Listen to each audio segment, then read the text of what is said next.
Press meet ఏంటంటే మొన్న ఫిబ్రవరి municipal ఎన్నికలు జరిగిన తర్వాత ఫిబ్రవరిలో మున్సిపల్ ఎన్నికలు జరిగిన తర్వాత కామారెడ్డి గౌరవ శాసనసభ్యులు ఎమ్మెల్యే వెంకటరామారెడ్డి గారు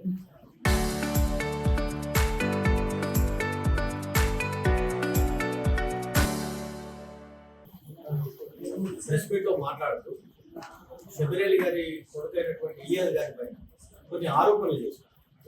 అంటే తన పైన రేప్ కేసులు ఉన్నాయని, ఆ రేప్ కేసు కూడా తీసుకోమని ఫిబ్రవరి 17వ తారీఖు రోజు ఒకసారి, తర్వాత ఫిబ్రవరి 21వ తారీఖు ఒకసారి అనడం జరిగింది. ఈ గౌరవ శాసనసభ్యులు అనడం వల్ల శాసనసభ్యులు గారికి మాటకు చాలా విలువ ఉన్నది. వారి మాటకు బయట రీచ్ ఉంది, మీడియాలో కూడా చాలా బయట పబ్లిసిటీ ఉంది. దానివల్ల అంటే అవాస్తవాలు అసత్యాలు చెప్పడం వల్ల తన పరువు కూడా నష్టం కలిగింది అనేది మా క్లయింట్ ఇలియాస్ గారి యొక్క వాదన. ఈ విషయమై తర్వాత 17వ తారీఖే కాకుండా 22వ తారీఖు కూడా రెండోసారి కూడా మళ్ళీ కేసులు ఉన్నాయని అంటున్నారు. చాలా మంది తెలిసిన వెల్విషర్స్ కానీ ఆయన కార్యకర్తలు అందరూ కూడా కలిసి మరి రేప్ కేసులు ఉన్నాయన్నారు, ఎమ్మెల్యే గారు ఉన్నాయని అన్నాడు. కాబట్టి మరి ఇక్కడ ఉన్నాయా ఏంటి అని అడగడం అది పూర్తిగా అవాస్తవాలు, అసత్యాలు. అది రేప్ కేసులే కాదు, అసలు ఎటువంటి పిటి కేసు లేదు ఇలియాస్ గారితో. అటువంటిది నన్ను కేసుల్లో ఉన్నది అని చెప్పి రాజకీయంగా లాగడానికి అసత్యాలు అవాస్తవాలు చెప్పినారని తెలియజేస్తున్నారు.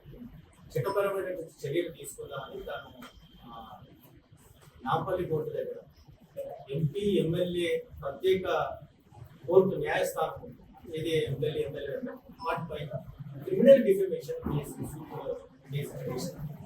సో క్రిమినల్ డిఫమేషన్ కేసులో ఎంపీ ఎమ్మెల్యే కోర్టు గౌరవ శాసనసభ్యులకు నోటీసులు జారీ చేసి హాజరు కావాలని చెప్పి మే 21 హాజరు కావాలి అని నోటీసులు జారీ చేసి ఆ విషయమే చెప్పడానికి ఒకటి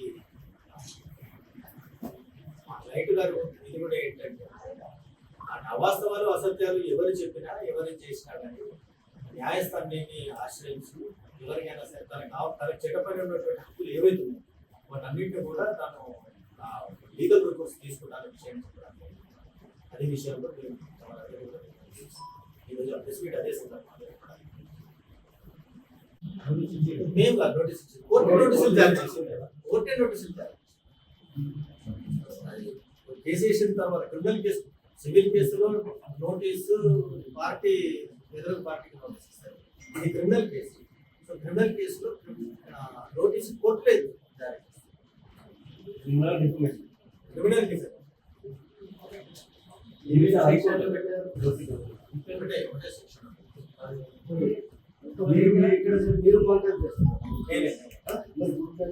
నా పేరు సుమన్.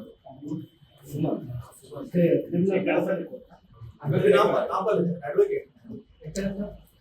నేను Hyderabad course practice high court advocate.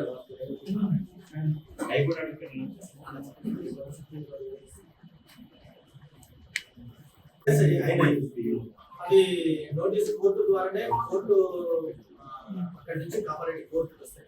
ఇక్కడ కామారెడ్డి కోర్టు వాళ్ళు వేసుకుని పంపించి వాళ్ళ ప్రాసెస్ పంపించి కోర్టు నోటీసులు సర్వ్ చేస్తారు.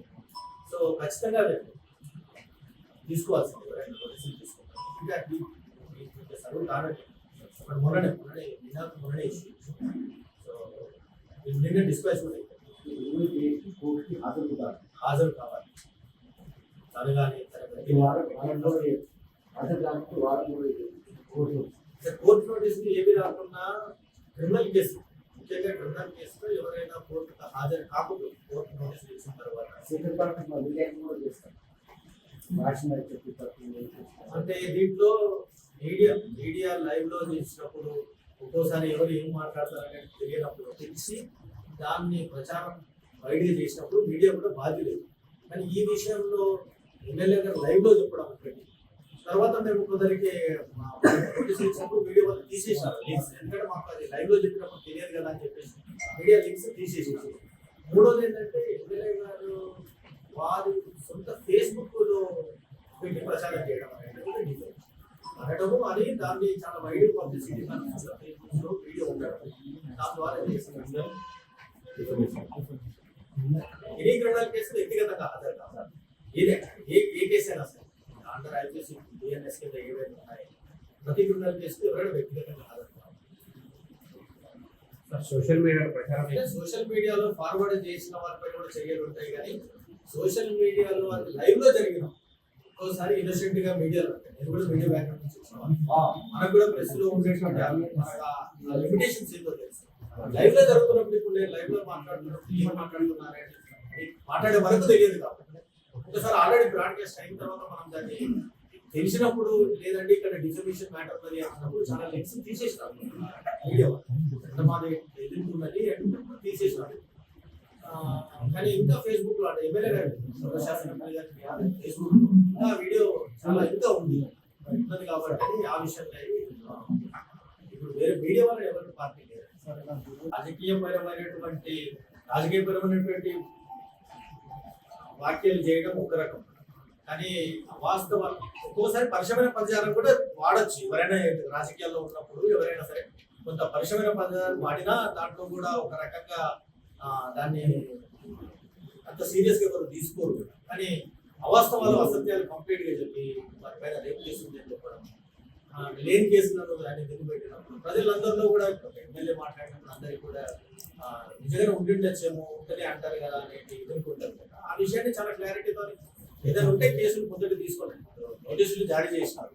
నోటీసులు జారీ చేసినప్పుడు కోర్టు దగ్గరికి వచ్చి ఒకవేళ కేసులు ఏమంటే ఫలానా ఎఫ్ఐఆర్ ఫలానా స్టేషన్ ఫలానా వారికి తెలుసు ఫలానా వారు జరిగింది నేను వాస్తవం నేను చెప్పడం అంటే నేను మాట్లాడింది వాస్తవం ఎవరైనా చెప్పడం లేకపోతే మా క్లయింట్కి వారికి జరిగినటువంటి పరువు నష్టమే లేదు. That is a criminal defamation. So దానిపైన కూడా అనుసరించిన న్యాయస్థానం చూసి కేసు పిటిషన్ మొత్తం కూడా చూసి దాంట్లోని అది విచారణకు నోటీసులు జారీ చేసింది. ఫిబ్రవరి 25వ తారీఖు స్టార్ట్ ఫిబ్రవరి 25వ తారీఖు వీడియో ఎవిడెన్స్ న్యూస్ పేపర్లలో బయటికి పబ్లిసిటీ వచ్చింది. వాటన్నిటిని కూడా ఎవిడెన్స్ అన్ని కూడా కలెక్ట్ చేసుకున్నాము. 25వ తారీఖు రోజు ఫిబ్రవరి 25వ తారీఖు నుంచి వీటి లీగల్ ప్రాసెస్ స్టార్ట్ అయింది. పిటిషన్ కూడా అప్పుడే వేయడం జరిగింది. దాదాపు 28వ తారీఖు రోజు ఫిబ్రవరిలో పిటిషన్ వేసేస్తాం. కాకపోతే పిటిషన్ వేసిన తర్వాత కోర్టు ఆ ప్రిలిమినరీ ఇన్ఫర్మేషన్ కూడా చూస్తుంది. చూసిన తర్వాత నోటీసులు జారీ చేయడానికి కూడా సరైన మెటీరియల్ దీంట్లో ఉందా లేకపోతే కేసు ఇది కాదు వాళ్ళు ప్రిలిమినరీ పెట్టిన ఎవిడెన్స్ మనం పెట్టిన మెటీరియల్ అంతా చూసిన తర్వాతనే ఈ నోటీసులు జారీ చేస్తాం. డిఫర్మేషన్ లేదు, ఇది criminal defamation. So criminal defamation లో ఇది మన 3 ఏళ్ల వరకు మన జైలు శిక్షకుండా ఏదైతే క్రిమినల్ ఇది క్రిమినల్ డిఫర్మేషన్ అంటే అండర్ ఐపీసీ మాత్రం ఇప్పుడు బిఎన్ఎస్ కోర్టు నోటీసులు ఇచ్చినప్పుడు ఎవరైనా సరే అటెండ్ కావాల్సింది. ఇది ఏంటంటే ఇది ప్రత్యేకమైన న్యాయస్థానం. ఎంపీ ఎమ్మెల్యేలు వారి కోసం వారి కేసులకు సంబంధించిన పెట్టినటువంటి ప్రత్యేక న్యాయస్థానం. ఇటువంటి న్యాయస్థానానికి ఖచ్చితంగా ఎవరు న్యాయస్థానానికి నోటీసులు ఇచ్చినా ఎవరైనా సరే ఎందుకంటే చట్టం ముందు అందరు సమానం ఎవరైనా సరే రావాల్సింది. కాకపోతే చట్టం తప్ప కోర్టు తీసుకునే చర్య పడతారు.